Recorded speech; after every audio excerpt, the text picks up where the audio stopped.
8h-5. L'humeur de Dany sur Europe 1. Bonjour Daniel Cohn-Bendit. Bonjour Maxime. Chaque matin cette semaine, on revient sur un événement qui vous a marqué en 2014.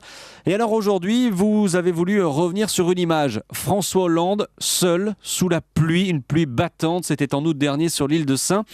2014, pour vous, ça restera comme une sorte d'annus horribilis pour le président ? Oui, et cette image est terrible, ce Don Quichotte sous la pluie, essayant de tenir tête donc aux intempéries. Et puis, on a l'impression qu'il est là à se battre contre les moulins à vent. Il y avait quelque chose de triste, mais de digne aussi, car il donnait l'impression, puisque vous, ceux qui m'écoutez, vous êtes sous la pluie, eh bien moi, président, je suis un président normal comme vous, et je suis aussi sur la pluie. Vraiment, je crois que cette image restera l'image d'un François Hollande qui cherche à montrer aux Français qu'il ne se met pas au-dessus d'eux. Et c'est peut-être une image qui, à la fin, montrera qu'il a la capacité de retourner la situation. Alors François Hollande doit présenter ce soir ses vœux à la nation. Qu'est-ce qu'il peut dire ? Est-ce qu'il peut encore dire que les choses vont s'améliorer ? Cette fois, c'est promis, ça va s'améliorer ? Non, il ne peut pas le faire comme ça. Mais ce qu'il peut faire, c'est de dire « moi aussi j'ai douté ».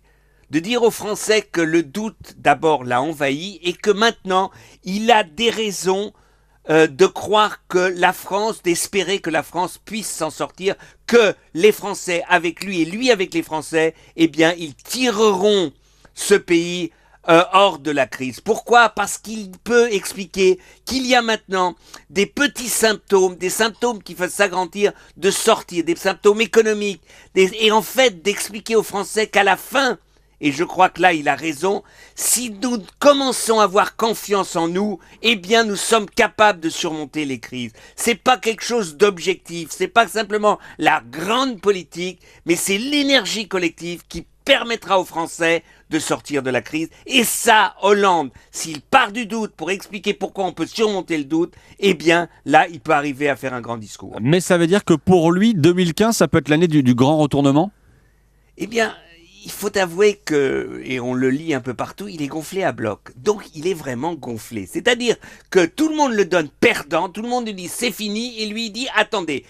D'ailleurs il a une expérience, son expérience qu'au début, avant les primaires, quand Strauss-Kahn était déjà le président des sondages si on veut, il était à 2%. Personne ne croyait en lui et il a quand même réussi à gagner.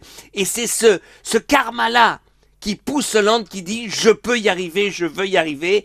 Et donc, avec cette volonté, eh bien, on ne sait jamais. Il ne faut jamais en intéresser un politique. Et avec la détermination qu'on lui connaît, eh bien, c'est possible que l'année 2015 devienne la grande année, le grand retour, le grand comeback de François Hollande. Écoutez bien ce que dit Dany Cohn-Bendit, il ne faut jamais enterrer un politique. L'humeur de Dany chaque matin, 8h-5 sur Europe 1. Merci Dany, à demain. À demain Maxime.